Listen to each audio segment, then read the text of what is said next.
Hello everyone. RRB pharmacist ఎగ్జామ్కి సంబంధించి hall tickets release అవ్వడం జరిగింది. హాల్ టికెట్లో మీ exam city, centre, shift, timings, instructions అన్నీ ఇవ్వడం జరిగింది. అయితే ఈ వీడియోలో కట్ ఆఫ్ క్వాలిఫైయింగ్ మార్క్స్కి డిఫరెన్స్ ఏంటో చెప్తాను. చాలామందికి కన్ఫ్యూజన్ ఉంది, ఇంకా అడుగుతూ ఉన్నారు. So I will clarify this in this video. First of all, qualifying marks అని ఆర్ఆర్బీ స్పెషల్గా మెన్షన్ చేయడం జరిగింది. ఈ క్వాలిఫైయింగ్ కేటగిరీ వైజ్గా ఉంటుంది. ఓపెన్ కేటగిరీ, అన్రిజర్వ్డ్ కేటగిరీకి qualifying marks are 40%. Now understand this. Exam 100 మార్క్స్కి 40% అంటే 40 మార్క్స్ అంతకన్నా ఎక్కువ వచ్చిన వాళ్ళు ఓపెన్ కేటగిరీలో క్వాలిఫై అయినట్టు అర్థం. నౌ అగైన్ ఈ 40 మార్క్స్ 100కి అంటే ఫార్మా, నాన్ ఫార్మా కంబైన్ చేసి ఇండివిజువల్గా కాదు, 100కి 40 రావాలి. ఓబీసీ కేటగిరీకి క్వాలిఫైయింగ్ మార్క్స్ ఇస్ 30%, అంటే 100కి 30 అండ్ అబవ్ వస్తే వాళ్ళు క్వాలిఫై అయినట్టు. ఎస్సీ ఎస్టీకి 25%, అంటే 100కి 25 మార్క్స్ అంతకన్నా ఎక్కువ వస్తే క్వాలిఫై అయినట్టు. సో క్వాలిఫైయింగ్ మార్క్స్ అనేది ఏంటి అంటే, క్వాలిఫై అయిన వాళ్ళని they will be considered for the post. ఆ పోస్ట్కి కన్సిడర్ చేస్తారు, పోస్ట్ వస్తుంది అని కాదు. Qualifying is only for consideration of post. Cut off అనేది ఎన్ని మార్క్స్ వస్తే పోస్ట్ వస్తుందో చెప్పేదే కట్ ఆఫ్. మీకు ఒక ఎగ్జాంపుల్తో ఎక్స్ప్లెయిన్ చేస్తాను. First look at the post details. కొన్ని అంటే ముంబై, చెన్నై, బెంగళూరు డీటెయిల్స్ ఇచ్చాను. ఆ కేటగిరీ వైజ్గా ఎక్స్ప్లెయిన్ చేస్తాను. హైయెస్ట్ టోటల్గా ఈ నోటిఫికేషన్లో 105 ఫార్మసిస్ట్ పోస్టులు ఉన్నాయి. అందులో హైయెస్ట్ పోస్టులు ముంబై జోన్లో ఉన్నాయి, 25 పోస్ట్ ఉన్నాయి. Look at this, total is 25. అందులో unreserved 18, SC 6 post, ST 2, OBC 6, EWS 3 post ఉన్నాయి. ఇలా ఓవరాల్గా కేటగిరైజేషన్ చేస్తారు. నా అగైన్ బెంగళూరు చూడండి, బెంగళూరు చాలా తక్కువ పోస్టులు 3 ఉన్నాయి. ఒకటి అన్రిజర్వ్డ్, ఒకటి ఎస్సీ, ఒకటి ఓబీసీ. Now understand this. చాలామంది నన్ను అడిగింది ఏంటంటే, ఎస్టీకి బెంగళూరులో లేవు, మేము అప్లై చేసిన జాబ్ రాదా అని. Understand how the posts are given. Unreserved అంటే it is not reserved for anybody. మరి ఎవరికి ఇస్తారు? ఎవరికి మెరిట్ ఉంటుందో వాళ్ళకి ఇస్తారు, ఇర్రెస్పెక్టివ్ ఆఫ్ మీ కేటగిరీ. ఓపెన్ కేటగిరీ అయినా, ఓబీసీ అయినా, ఎస్సీ అయినా, ఎస్టీ అయినా, ఏదైనా కానీ మీరు ఎగ్జామ్లో టాప్ చేసిన వాళ్ళకి అన్రిజర్వ్డ్ 1 పోస్ట్ అంటే ఎవరికైతే మెరిట్లో హైయెస్ట్ మార్క్స్ వస్తే వాళ్ళకి ఆ పోస్ట్ ఇచ్చేస్తారు. అయితే అగైన్ అండర్స్టాండ్ దిస్ వన్. ఎస్సీలో ఒక పోస్ట్ ఉంది, ఓబీసీలో ఒక పోస్ట్ ఉంది. ఇప్పుడు ఆ అన్రిజర్వ్డ్ పోస్ట్ టాప్ చేసిన వాళ్ళు, ఇమాజిన్ 100 మార్క్స్కి ఎవరికో 45 మార్క్సే వచ్చాయి. పేపర్ చాలా టఫ్గా ఇచ్చారు, 45 మార్క్సే ఇచ్చారు. సో అన్రిజర్వ్డ్ ఏంటి, ఒక పోస్ట్ ఉంది. సో టాప్ 45 మార్క్స్ ఎవరికి ఇచ్చారు వాళ్ళకి ఆ పోస్ట్ ఇచ్చేస్తారు. సో కట్ ఆఫ్ ఏంటి, 45 మార్క్స్. 45 మార్క్స్ వచ్చాయి, ఆ ఒక పోస్ట్ ఉంది, అది వాళ్ళకి ఇచ్చేస్తారు. అంటే కట్ ఆఫ్ 45 అంటే మినిమం 45 మార్క్స్ వస్తేనే పోస్ట్ వస్తుంది అని అర్థం. నెక్స్ట్ ఓబీసీకి రండి. Let's say just for a case, paper చాలా టఫ్గా ఇచ్చారు.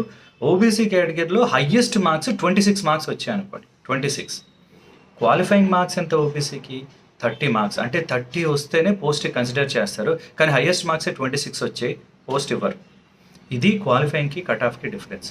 కట్ ఆఫ్ అంటే క్వాలిఫై అయిన తర్వాత హయ్యెస్ట్ ఎన్ని మార్క్స్ వస్తే పోస్ట్ వస్తుందో దాన్ని కట్ ఆఫ్ మార్క్స్ అంటారు.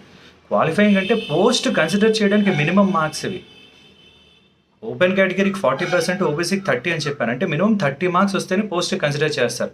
ఎవరికి రాలేదు, 26 హైయెస్ట్ వచ్చాయి, పోస్ట్ ఇవ్వరు, వేకెంట్గా ఉండిపోతుంది. సో ఇది డిఫరెన్స్ క్వాలిఫైయింగ్కి కట్ ఆఫ్కి. సో మనం టార్గెట్ చేయాల్సింది ఆ కట్ ఆఫ్ హైయెస్ట్ ఎన్ని మార్క్స్ రావాలి అంటే ఫస్ట్ క్వాలిఫై అవ్వాలి, ఆ తర్వాత కట్ ఆఫ్కి రీచ్ అవ్వాలన్నమాట. అగైన్ కొంతమంది నన్ను అడుగుతుంది, 3 డేసే ఉంది, నేను చదివితే క్వాలిఫై అవుతానా, ఇట్లాంటివి అడుగుతున్నారు. క్వాలిఫై అయినంత మాత్రం యూజ్ లేదు, కట్ ఆఫ్కి వెళ్తేనే మీకు పోస్ట్ వస్తుంది. ద అదర్ థింగ్, మనం బీఫామ్ ఎగ్జామ్స్ చదివేటప్పుడు చాలామందికి ఉన్న ప్రాక్టీస్ ఏంటంటే, ఎగ్జామ్ ముందు 1-2 రోజుల ముందు ప్రిపేర్ అయ్యి పాస్ అయిపోతాం. So that is like qualifying for examination. 35% or 40 marks వస్తే పాస్ అవుతాం. అయితే బీఫామ్ ఎగ్జామ్స్ అటెంప్ట్ చేసేటప్పుడు మనకి రిపీటెడ్ ప్యాటర్న్స్ ఉంటాయి, అంటే రిపీటెడ్గా వచ్చే క్వశ్చన్స్ ఉంటాయి, చాయిస్ ఉంటుంది, కొంచెం లిబరల్గా కూడా కరెక్షన్ ఉండే ఛాన్స్ ఉంటుంది. Competitive exams are not like that. మీకేం చాయిస్ ఉండదు, క్వశ్చన్స్ టు ద పాయింట్ వస్తే దానికి ఆన్సర్ తెలిస్తేనే ఆన్సర్ చేయగలుగుతాం. సో చాలామంది అనుకునేది ఏంటంటే, బీఫామ్ 1-2 రోజుల్లో చదివి ఫస్ట్ క్లాస్ వచ్చేసింది లేదా టాప్ చేసింది ఇది చేయొచ్చు అని. కుదరదు అట్లా. ఎందుకంటే మీకు ఎప్పుడు పోస్ట్ వస్తుందంటే, మీ జోన్లో మీ కేటగిరీలో మీరు హయ్యెస్ట్ స్కోర్ తెచ్చుకుంటే మీకు పోస్ట్ వస్తుంది. లేదంటే రాదు. ఇప్పుడు బెంగళూరు జోన్ తీసుకోండి, ఓబీసీకి ఒక పోస్ట్ ఉంది, అంటే ఒక్కరికి ఎవరైతే హయ్యెస్ట్ స్కోర్ తెచ్చుకుంటారో ఆ ఒక్కరికే పోస్ట్ వస్తుంది. లెట్స్ సే పేపర్ కొంచెం ఈజీగా ఇచ్చారు, 82 మార్క్స్ వచ్చేసాయి OBC highest marks. So 82 is cut off. 81 వచ్చిన పోస్ట్ రాదు, ఎందుకు, ఒకటే ఒక పోస్ట్ ఉంది, అది 82 ఒకరికి వచ్చాయి, వాళ్ళకి ఇచ్చేస్తారు ఓబీసీ కేటగిరీలో. అలా ఇస్తారు పోస్టులు. సో కాంపిటేటివ్ ఎగ్జామ్స్లో సక్సెస్ ఎప్పుడు వస్తుందంటే కన్సిస్టెంట్గా ప్రిపేర్ అయ్యి మనకి కాన్సెప్ట్స్ మీద అవగాహన ఉన్నప్పుడు మాత్రమే క్రాక్ చేయగలుగుతాం. So the key point is consistency. B Pharm exam లాగా 1-2 డేస్ 3-4 డేస్ ముందు చదువుతా ఉంటే it is not possible. To be ఫ్రాంక్గా చెప్తాను. ఎందుకు ఇదంతా చెప్తున్నానంటే మళ్ళీ ఒక ఆర్ఆర్బి నోటిఫికేషన్ పడుతుంది. జూలై ఆగస్ట్లో పారామెడికల్లో ఒక నోటిఫికేషన్ వస్తుందని ఆర్ఆర్బి వాళ్ళు సర్క్యులర్ ఇవ్వడం జరిగింది. ఇన్ఫ్యాక్ట్ ఇప్పుడు అంటే ఎలిజిబిలిటీ ఉండే ఎగ్జామ్ రాయగలిగే వాళ్ళకి it is a very good period. ఎందుకంటే 2025 ఏప్రిల్ 28న ఒక ఎగ్జామ్ జరిగింది ఆర్ఆర్బి. నా ఇప్పుడు మార్చ్ 13న ఒక ఎగ్జామ్ జరుగుతుంది. మళ్ళీ జూలై ఆగస్ట్లో ఒక నోటిఫికేషన్ వస్తుంది. చాలా తక్కువ గ్యాప్లో రిపీటెడ్గా నోటిఫికేషన్స్ వస్తున్నాయి. Last notification was given in 2019లో ఒక నోటిఫికేషన్ వచ్చింది. తర్వాత ఏం నోటిఫికేషన్ లేవు. మళ్ళీ ఇప్పుడు కన్సిస్టెంట్గా వస్తున్నాయి అంటే మీకు కన్సిస్టెంట్గా అవకాశాలు వస్తున్నాయి. సో మీరు కన్సిస్టెంట్గా ప్రిపేర్ అయితే డెఫినెట్గా you can succeed in the examination. The point here is ఇప్పుడు ప్రిపేర్ అయినా అవ్వకపోయినా ఈ 2-3 డేస్ కొంచెం బ్రషప్ చేసుకొని అటెంప్ట్ ద ఎగ్జామ్ వెళ్ళి అటెంప్ట్ చేయండి. మీకు రియల్ టైమ్ ఎక్స్పీరియన్స్ తెలుస్తుంది. ఎగ్జామ్ అటెంప్ట్ చేసినప్పుడు మీరు చేసే పొరపాట్లను ఐడెంటిఫై చేసి నెక్స్ట్ ఎగ్జామ్కి ప్రిపేర్ అవ్వగలిగారు. బాగా చదివిన వాళ్ళు ఈ 2-3 డేస్ ప్రాపర్గా రివైజ్ చేయండి, స్ట్రెస్ లేకుండా. కరెక్ట్గా మీరు presence of mind is important. ఆ 90 minutes మీరు ప్రెజెన్స్ ఆఫ్ మైండ్ ఎలా ఉంటుందో దాన్ని బట్టి మీ సక్సెస్ డిపెండ్ అయి ఉంటుంది.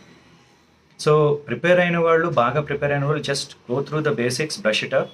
సరిగ్గా ప్రిపేర్ అవ్వలేదని ఉద్దేశంతో ఉన్న just go and attempt the examination. ఎందుకంటే మళ్ళీ ఒక నోటిఫికేషన్ పడుతుంది. Don't lose your chances. ఇన్ని రిపీటెడ్గా అవకాశాలు ఎప్పుడూ రాలేదు, మీకు వస్తున్నాయి. You better make it count.